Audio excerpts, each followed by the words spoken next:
Leading Ideas Talks podcast is brought to you by the Lewis Center for Church Leadership of Wesley Theological Seminary in Washington, D.C.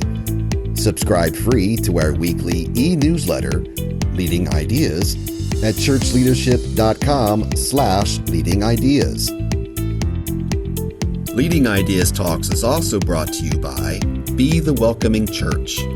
With this engaging video resource, you'll learn how your church can make visitors feel truly welcome and comfortable through best practices for developing welcoming worship, church buildings, congregations, and websites. Learn more about Be the Welcoming Church and watch sample videos at churchleadership.com/Be the Welcoming Church. And remember to stay up to date with the latest church leadership strategies and information. Please like and subscribe to this channel and click the bell icon to get updates for new videos. What's different for churches after 2 years of struggling through the pandemic?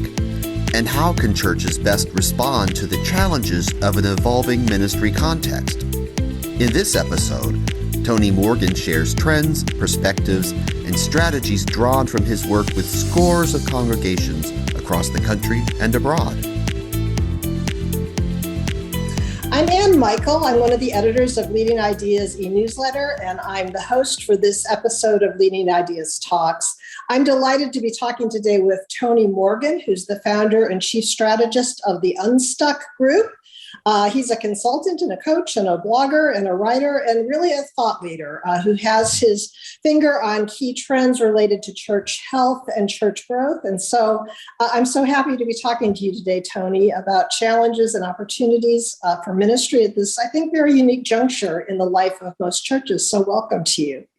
It's very good to be with you, Ann, and that's a very kind introduction as well. I will just let everybody know up front, I'm not very good at predicting the future, but I think I'm pretty decent at looking what's happened at the past and current trends, and I guess that's what we're going to be talking about today. Yeah, that's all. That's the only way we have to predict the future, isn't it? To just understand what's happening in the here and now, and make our best guesses. So in that vein, I wanted to begin by asking you a really kind of broad brush question. And that is, we all know that different churches have weathered the challenges of the pandemic crisis in different ways. But speaking very generally, what do you think is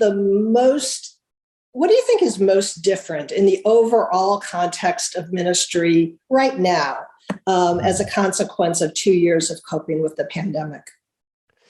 Well, it's interesting because I would actually go back even before the pandemic, and it was very obvious even a few years ago that there were some churches that were actually seeing a lot of health. They were thriving. There was a lot of momentum around their ministry. And as a result of that, I think they were seeing a lot of life transformation that was happening as people were taking steps not only towards the church, but towards a relationship with Jesus.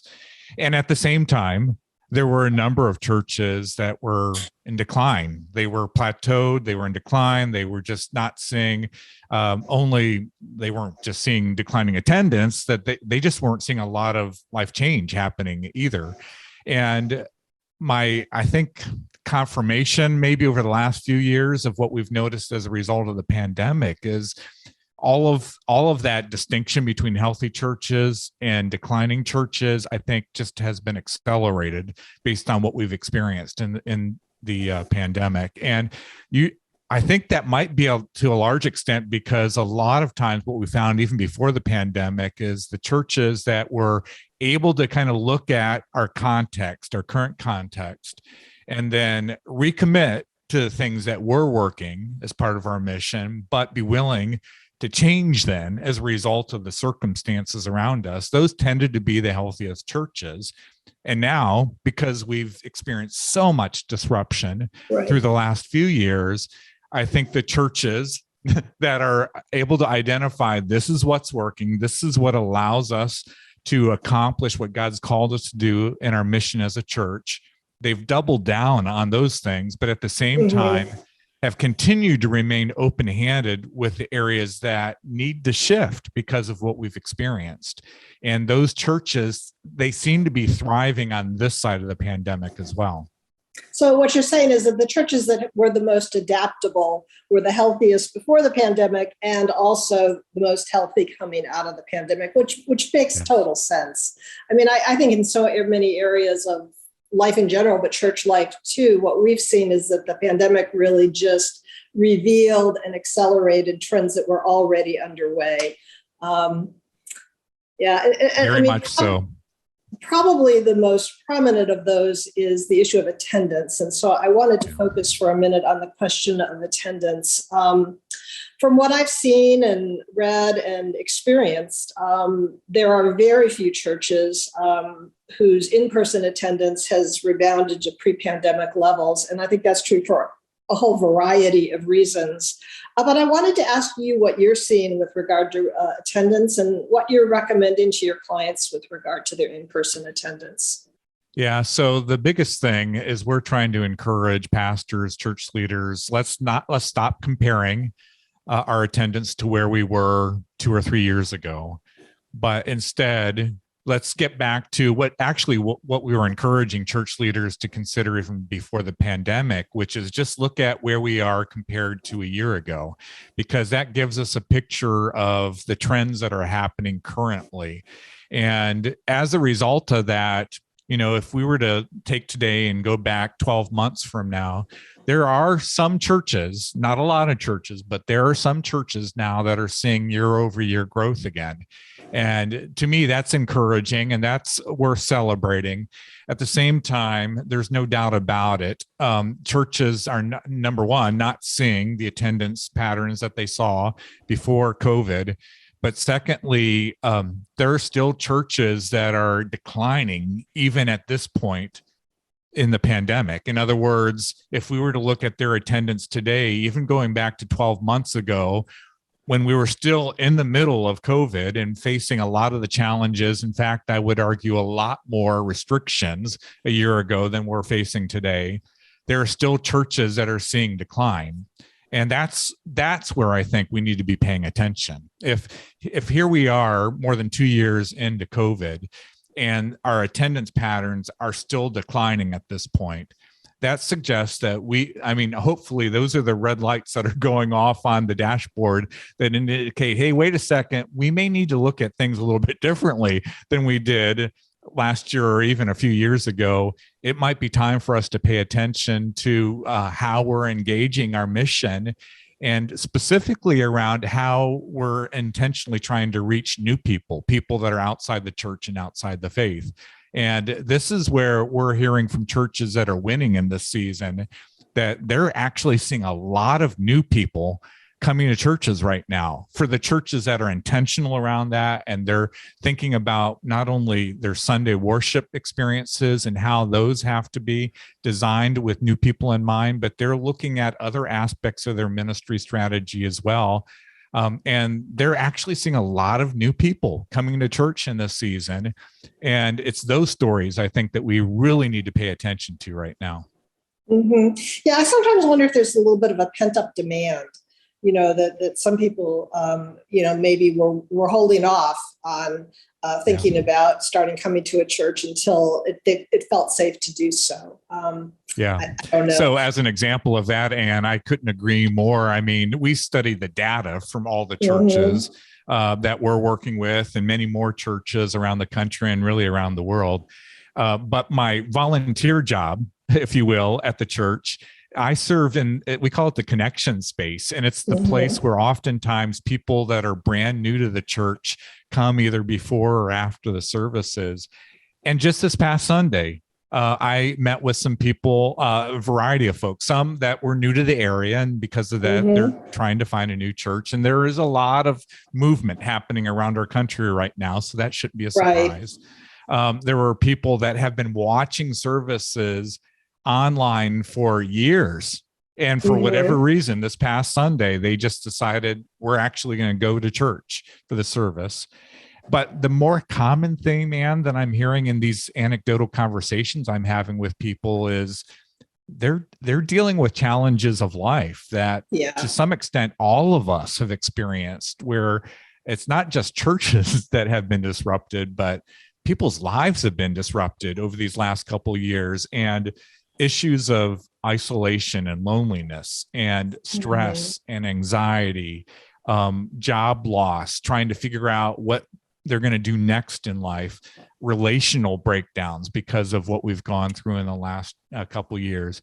And as a result of that, people, they're searching, I think, for answers. I think they're searching for relationships with other people to help walk them through these situations. And I just love the fact that they're showing up to church on Sunday morning to try to pursue whatever that is that they're sensing is out there for them. I think they sense there may be a spiritual answer to this, and they're actually showing up to church on Sunday morning, which we should expect. I don't know why we're surprised by that, but I think you're right, especially given what we've experienced the last couple of years. You know, at the very beginning of the pandemic, and I'm not naturally an optimistic person, I was concerned for churches and what this would do, not only for people connecting to churches, but the financial ramifications and things like that.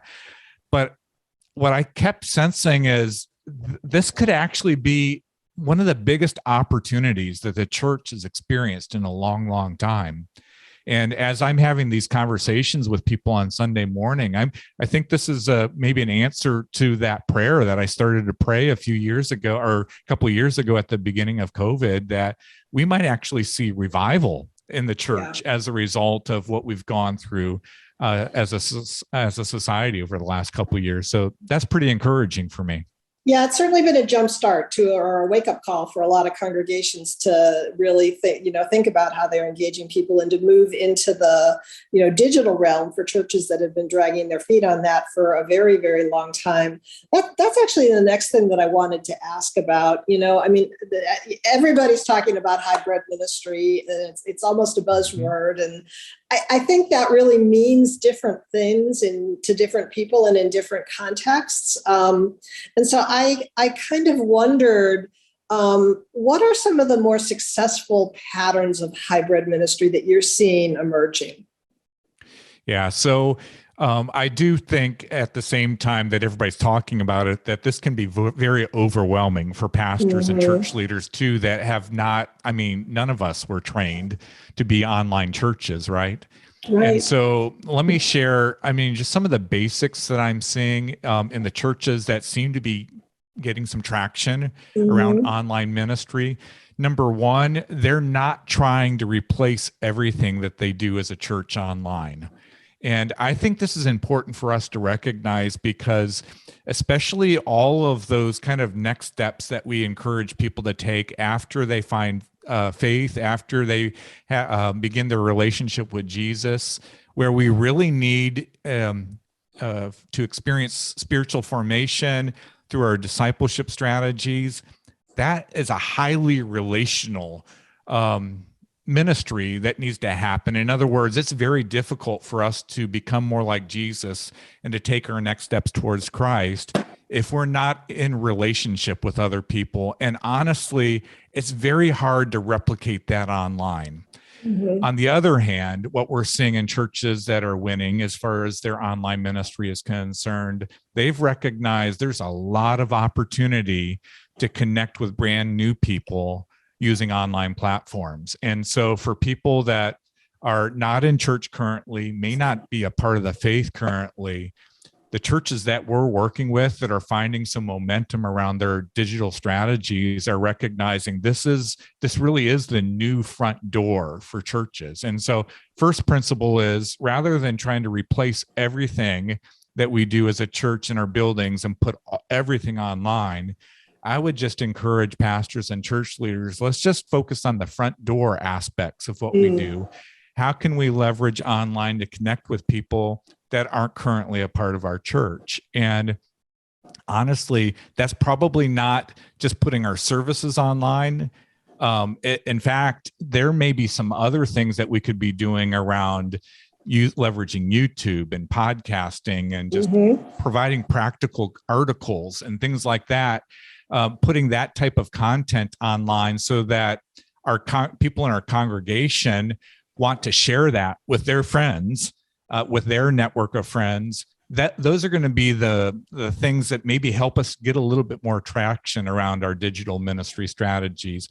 The second key principle, though, is this, and I'll allow you to jump in here, but I get kind of passionate about this topic, Ann, is I think sometimes we forget, even online ministry, it's all about people, and it's all about ministry. I think we let the online part about that get in the way sometimes.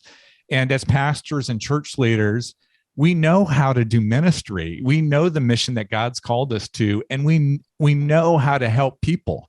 And so I think sometimes we get caught up in all of the razzle dazzle of social media and websites and podcasting and all the technology and so on. And what we need to do is just kind of go back to what we do well, which is helping people take their next steps towards Jesus. And then if we have questions about the technology itself, there are all kinds of organizations and people out there that can help us take ministry and leverage the right technologies to make that happen. But I think sometimes what we do is we think we have to be the experts on the technology, and we've not been trained to do that. What we've been trained to do is to help people take their next steps toward Christ. And so let's find the experts that can help us with the technology, and let's stick to what God's called us to do, which is to help people find Jesus and take their next steps of faith. Yeah, those are both really, really, I think, helpful points, because I think there are so many churches that are right now imagining that they have to replicate every single thing that their church does to make it available both in person and online. And there are very few churches that have the bandwidth, I think, to do that. So I'm relieved to hear you say that. I took a look at the Unstuck Group's most recent quarterly report, and I was really intrigued by what it had to say about staffing levels. And so if I can share with our listeners one of the conclusions, it said that declining churches employ 56% more full-time equivalent employees than growing churches, which I think, could suggest that the church's staffing levels and configurations might actually be a drag on growth. And so I wanted to give you a chance to speak to that and maybe share some thoughts about what does it mean to be staffed for growth. Yeah, so let me just first say the solution to become a healthy, thriving, growing church isn't just to go into your office and fire a bunch of staff. Right. But it does probably speak to some underlying challenges or issues that you will need to overcome. And a few quick ones come to mind. The most obvious maybe is that when churches are overstaffed, what that commonly means is they're not leaning on people in their church, their congregation, volunteers, lay people, to engage in ministry themselves. And it's interesting, as we've looked at some complementary data around volunteer engagement, what we find is that volunteers are more likely to show up to church on a more consistent basis. They're more likely to invite friends, neighbors, family to join them at church. And I think part of that is just because they feel like they're more invested in the mission of the church. And then, it's dollars and cents too. It's amazing when we've looked at the financial giving records.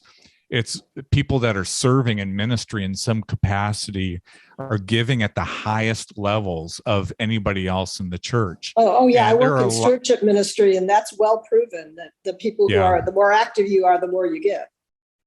So all that to say, it's when you start to look at some of the data and some of these factors, it doesn't surprise me that churches that are overstaffed tend to struggle more than the churches that are lean in their staffing. And I think what happens when churches are lean in their staffing, they do a few things. But number one, they recognize we can't just hire a lot of people to do ministry. We need to hire people that are going to lead other volunteer leaders and to help build volunteer teams to get ministry accomplished through other people. And as a result of that, not only are they hiring higher capacity people, but they also then have more financial resources to compensate fewer people better.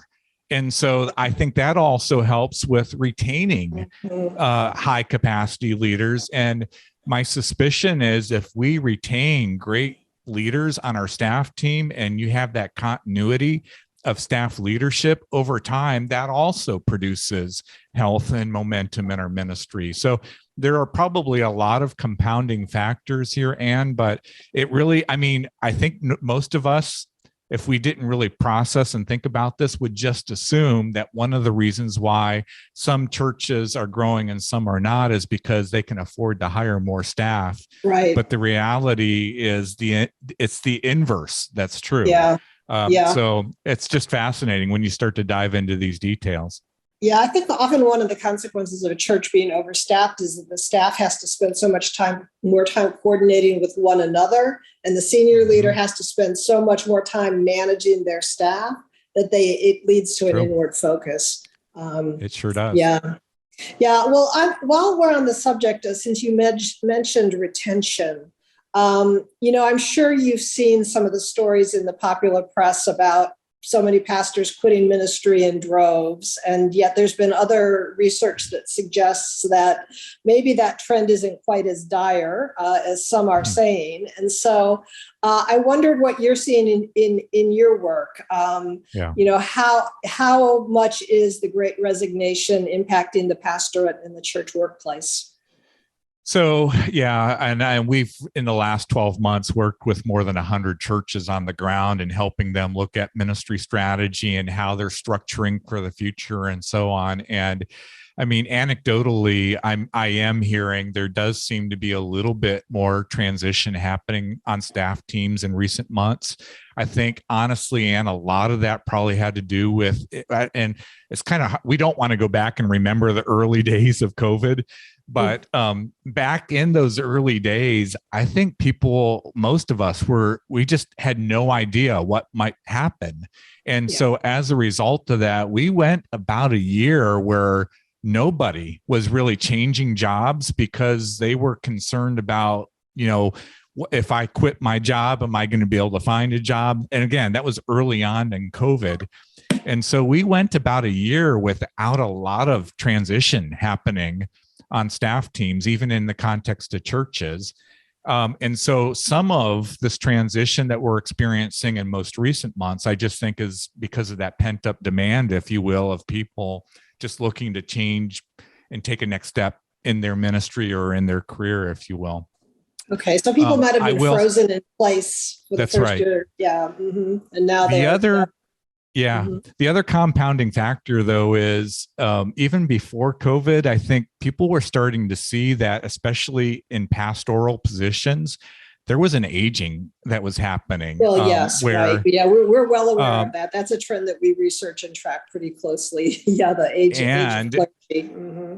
Yeah, so as a result of that, I am talking with a lot of pastors that are considering succession and transition, but honestly, they should be talking about it because they're in their early to mid 60s, and it's time. It's time to pass off ministry to the next generation. And so, it's hard to say how much of this is COVID related and how much of this is just a factor of it's time for us to be passing on leadership, passing on ministry to the next generation. But it is a topic that is coming up in my conversations with pastors and church leaders. Mm-hmm. So another thing that struck me in your quarterly report was that a lot of the financial indicators looked pretty good. And, I think the pool of churches you work with probably is not entirely representative of all churches, but I'm aware of other research as well that suggests that a lot of churches probably weathered the pandemic financially a lot better than we might have imagined. That's right. And so I wanted to ask you why you think that is and what congregations can learn that might help them keep their financial house in better order. Yeah. So, yeah, a few things. One, just practically speaking, of course, recalling the government kind of stepped in to help Yeah, all that's true. organizations with the payroll protection program. And that certainly was helpful to churches as well, that the churches that participated. The other factor is for a number of months, ministries weren't meeting in physical spaces, and there were some cost savings, expenses that churches would normally experience that they didn't incur for a time too. So that could be an explanation. But I will say this, I mean, the averages, if we were just to look at the averages, it would suggest that, giving patterns and so on are really on par with where they were even pre-pandemic. But there are extremes to that data too. So there are some churches that were far better as far as giving and finances are concerned on this side of the pandemic. And on the other hand, if you were to look at all the data, there are churches that are really hurting financially too. And I would say the biggest factor that we're saying is the churches that kind of leaned in to the crisis moment, not only for their communities, for people's lives, and demonstrated early on, we're not going to hunker down and just try to survive COVID. We are going to lean in and figure out as a ministry, how can we engage people? How can we help our community in this season? And ironically, the churches that had an intentional strategy to really invest in the community in this season and to be on mission during this season, those are the churches I'm hearing that have come out financially in a better place. And to me, that's good news, because it's as if God's honoring the churches that have been fully invested and handled resources well, been good stewards of resources during this season. It appears that those churches are coming out on the other side of COVID in a very healthy place financially. On the other hand, it's interesting, the churches that tended to hunker down the last couple of years and were almost in survival mode, just trying to figure out how are we going to continue to do what we've always done. Those churches, anecdotally, what I'm hearing are the churches that are more oftentimes than not struggling financially in this season too. So to me, mission is always important to raising money. That's right. There's no doubt about that. That's right. I want to thank you for sharing so many really, I think, helpful perspectives and ideas. I just have to comment that I thought there was so much optimism. You said you're not an optimistic person, but as I read your report and as I talked to you today, it did seem like there were a lot of optimistic notes in what you're sharing. And so I thank you for that word of hope as well. And so thank you again. Thank you, Ann. It's been great to have the conversation with you. And boy, if there's any way that we can help any of the leaders that are connected to your podcast, we would like to come alongside them and help them consider in this unique season, what are the next steps that God has for your ministry. We'd love to partner with them and help explore what God could be doing through your church or your ministry in this coming season. Thanks for joining us for Leading Ideas Talks. Please like and subscribe to this channel and click the bell icon to get updates for new videos.